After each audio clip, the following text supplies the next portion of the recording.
It is day 2 of Big Ten Media Days here in Indianapolis. Things look a little bit different today because we got to see 2 of the West Coast schools for the first time, USC and UCLA, joining us here today, getting to talk to Lincoln Riley. DeShaun Foster had an incredible flub to start off his introduction to the Big Ten media landscape. We'll cover all of that, and also very, very cool stuff. I got to talk one-on-one with CBS Sports premier play-by-play caller Brad Nessler, as well as studio analyst Adam Zucker. You're going to want to check those out on this episode of Locked On Wolverines.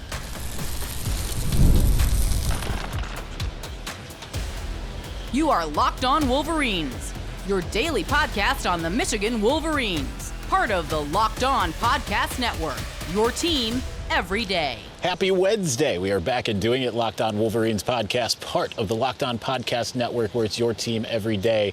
I'm your man on the ground, Isaiah Holt, publisher of Wolverines Wire through USA Today Sports Media Group. Let's start off with DeShaun Foster and his absolute debacle of an introduction. Now, not many people are in the Michigan football landscape are going to care too much about UCLA at the moment because Michigan doesn't play UCLA this year. We'll see down the road what that looks like. I mean, we've got schedules going out for the next couple of years. I don't remember. I know they do eventually here. But at the same time, it's not going to raise any of the anticipation for the Bruins when you see exactly how DeShaun Foster kind of started out his Big Ten debut. Take a watch or listen right here. How you guys doing? I'm happy to be here. Glad to be a part of this great conference. Finally putting 2 great emblems together, UCLA and the Big Ten. We're a school that's won, 123 championships, so this fits us being right in this conference. Football-wise, we're just excited. I'm sure you guys don't know too much about UCLA, but our football program, but we're in LA.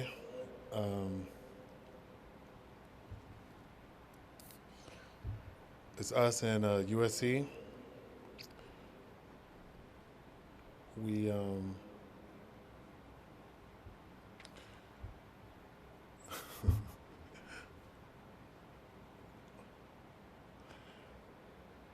I'm just basically excited, really. That's it. Any questions? Well, that was a big ouch. I don't know if it was a teleprompter issue. I don't know if it was he didn't have any preparation. It kind of felt like he had no preparation, like he thought that he had something that he was going to be able to just go out there and wing it. I don't know. I've been there before. I've gone and spoken in public and completely choked up like that before. More on the lighter side. I remember being in a TV class, and we had to come up with these projects, right? And I produced you had to get a partner, and I remember being like, we're going to teach people how to play craps. And the partner, he didn't care about that. He didn't know how to play craps. And I'm like, it's going to be easy. You're going to watch me. You're going to do it. It turns out I did no preparation. I got there and I tried to teach people how to play craps, and I did exactly what he did, basically. And then my partner came up and he did an excellent job. So there's that. But I think even more fun is obviously UCLA, who comes to the Big House on week 4. And that's a heck of a way to open up Big Ten play, right? Because we're used to seeing USC in the Rose Bowl. It's been a long time since that's happened, obviously, from either side of the aisle, except for Michigan finally making the Rose Bowl this year after a drought going back to 2007. January 1st, 2007, I believe, was the last time Michigan had played in the Rose Bowl prior to that. But nonetheless, we've got Miller Moss, the quarterback for the Trojans, and then I asked Lincoln Riley, what are the expectations? Because obviously it's also a stylistic difference. Here's what they had to say. One of the really attractive things about you guys coming into the Big Ten is some of the new matchups. You guys are going to Michigan. Just how excited are you as a quarterback to go get to play a road game at the Big House? Yeah, super excited. I mean, Coach Riley's always placed a premium on conference road games. When it comes to how things play out at the end of the year, those conference road games are gold. And I think having our introduction to the Big Ten be against the defending national champs at their place and that's why we come to USC to play in games like that. So I think as a team and as a collective, we're really excited. But at the end of the day, like, you can't circle games, you can't look forward to certain things. Like our focus is on LSU at the moment, and then it'll be Utah State, and then it'll be Michigan. Lincoln, your first Big Ten game is in Ann Arbor at Michigan. What are your expectations of opening your Big Ten play that way, and how much of a stylistic change is that compared to maybe what you used to see when you open up Pac-12 play? Yeah, we're looking forward to the game. I haven't had a chance to coach in many Big Ten venues. I think just Ohio State, my first year, we got to go there the second game, which was fun, and this will be another fun one. So yeah, I think just the college football fan in me, like, it's pretty damn cool that USC and Michigan are opening up like the new Big Ten, and like, to me, no surprise that the Big Ten would pick those two schools and brands to kind of kick this thing off. So I think it's awesome. The coach in me is like, yeah, it's going to be great to go compete against a really good football team, and I've always loved coaching on the road, so perfect way to be introduced to the Big Ten. All right, so I think that's it's interesting, and it's actually got me amped up. It made me kind of forget for a minute that Michigan plays Texas in week 2. Obviously, there's Big Ten flair here, right? Like, I'm looking around here in the stadium. There's Big Ten signage everywhere. There's the emblems, the logos. If I had the camera panned a little bit more to that direction, you'd be able to see the banners hung. Michigan with 3 in a row, the three most recent. Did like that Miller Moss paid homage to Michigan by saying the defending national champions, because lest anyone forget, Michigan is the defending national champion. So that is worth remembering and discussing. All right, we're going to talk to Brad Nessler. Obviously, I already conducted that interview. We're going to get to him and hear what he has to say. We talked one-on-one this morning. I'm very excited to share that with you. So let's get to him in just a moment.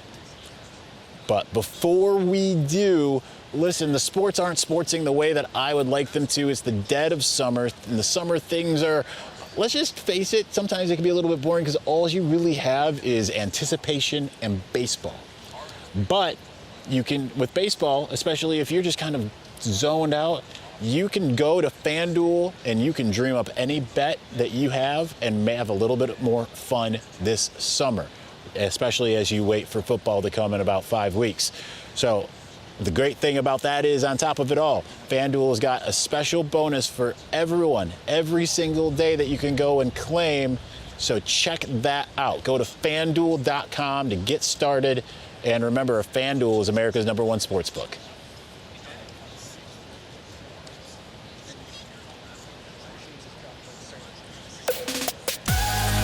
All right, let's continue on here. Brad Nessler, it took everything in me not to try to do a Brad Nessler impression in front of his face.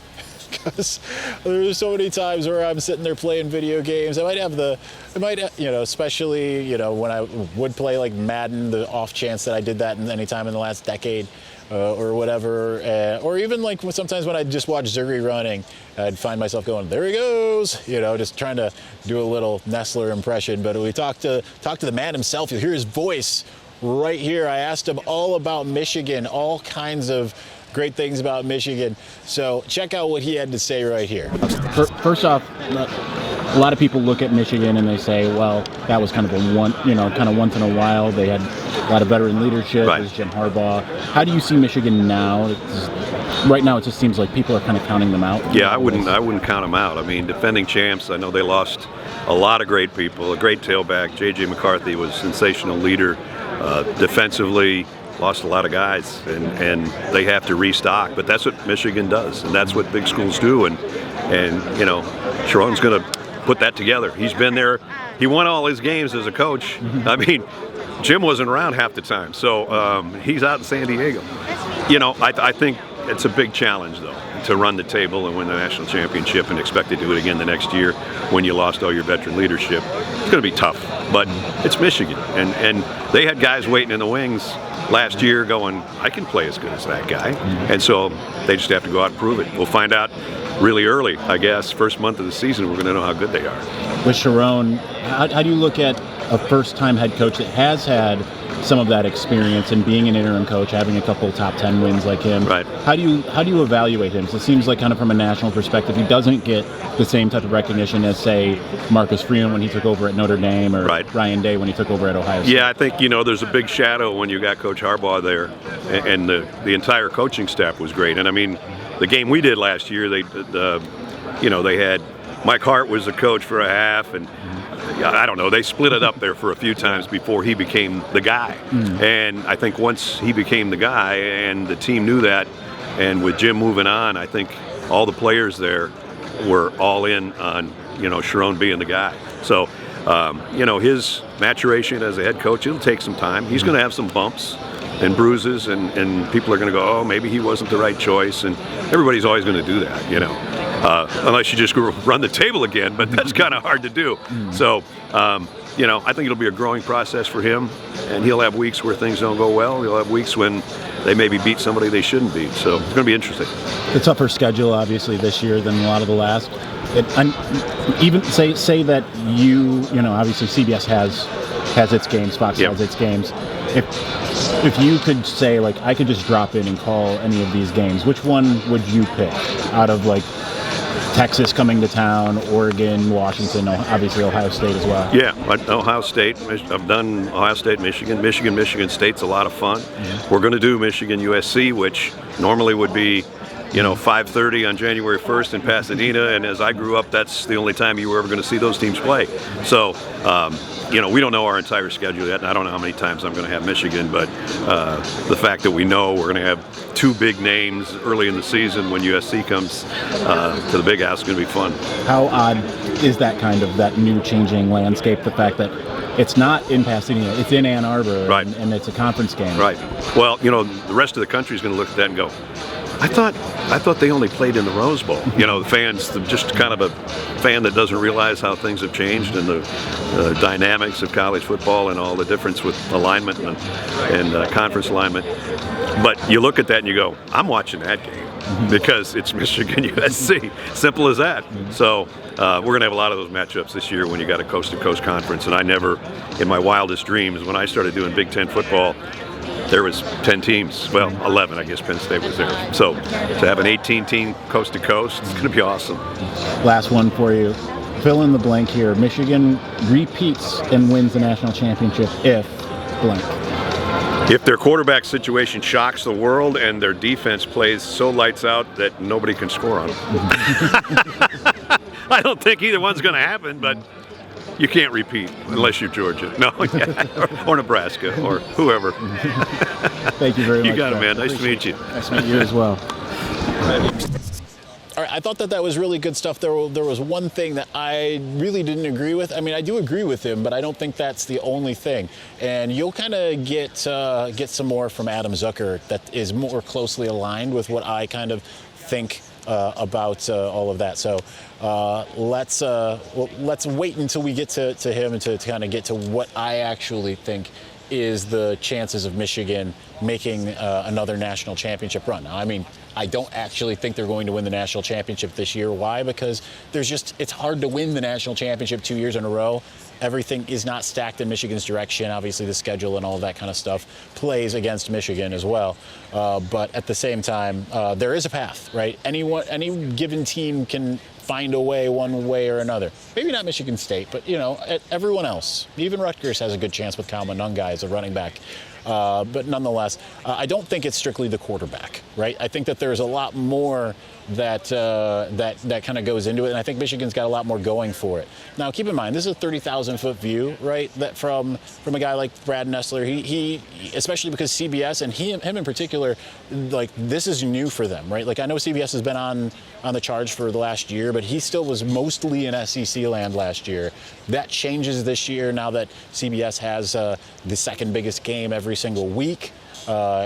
Sometimes it might be the biggest, depending on how things go. But in the preseason, what's thought as the second biggest game, obviously, him having the call on the USC game in Week 4, that's going to be really exciting. That's going to really amp up the anticipation.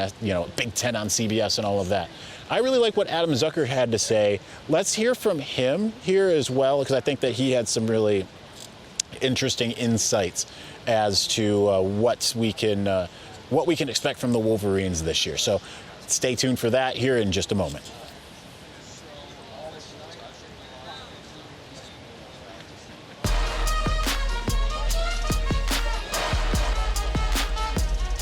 All right, before we get to Adam Zucker, I do want to talk about one thing. We'll go ahead and insert this here. No, it's not worth our time. It's not worth our time. Go to Wolverines Wire and read this article because we met with Jonathan Smith, MSU. Yeah, because MSU was here today. That's a thing. They're still a thing. I didn't really feel like Jonathan Smith. What he had to say about the rivalry, it felt very. I mean, it felt like something that you could say about any rivalry in the history of rivalries, right? It's just like, oh, when you've got an in-state rival, okay, so it has to be an in-state. It's like, oh, you have an in-state rival, it can get heated. I don't know if he doesn't get it. I don't know if he does, and that he just decided that this is the way to play it. And honestly, maybe that type of mundanity is the type of thing that this rivalry needs. But so we're not going to waste the time by inserting that. But let's get into Adam Zucker, because I think that he had some really cool and interesting things to say about Michigan. He did change one of his answers. That's why you'll see a cut there. But you know what? Like he thought of things a little bit differently after the fact. And he was like, you know what? I'm wrong. Obviously, you won't agree with his take on Ohio State.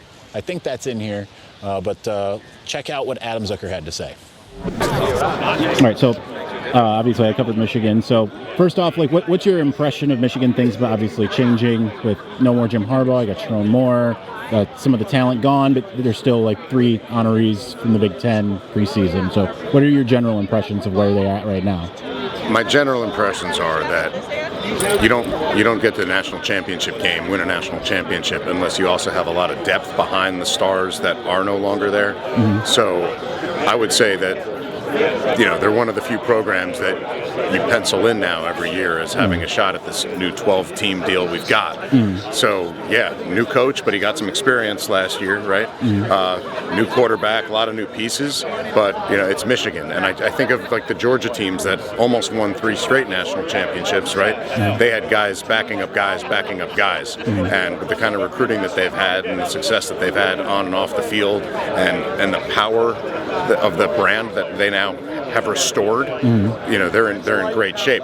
Maybe they're not beating Ohio State this year because of the human element and Ohio State's rebuilt roster.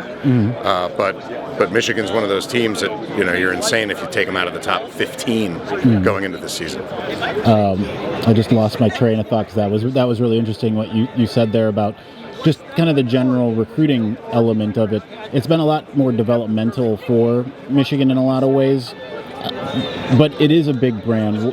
Why do you think that they've been able to kind of survive with that kind of blend of like development and talent, whereas maybe it seems like other schools more so rely heavily on just getting higher end talent? I think a lot of that work is done up front with who you bring in from high school. I don't follow the recruiting stuff. Right. Like, I'm not knee deep. I'm about ankle deep. Yeah.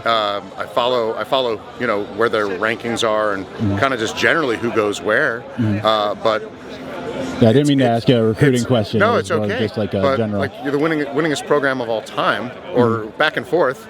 I'm old enough to know Michigan was one of the first schools you think of when you think about college football. And so they just won the national championship. Great school to go to, amazing community to be at, great rivalries that now you're adding some other great storied programs to the conference and the schedule. You won't always have all of them, but to me, it's one of the few schools where you get that offer, whether it's athletic or academic, you're going. Sherrone Moore, first-time head coach. It doesn't seem like he's getting quite the talk that some of the others that had kind of a similar situation as him when you look at like Marcus Freeman, who had a short interim period at Notre Dame before he took over as the head coach. Ryan Day had 3 games, and it seemed like when they both took over, they were kind of the talk of the town as being that guy. Sherrone doesn't seem like he's getting quite that. What is your impressions of him, and why do you think that maybe he's not getting that type of national hype? I think lack of hype is good, actually.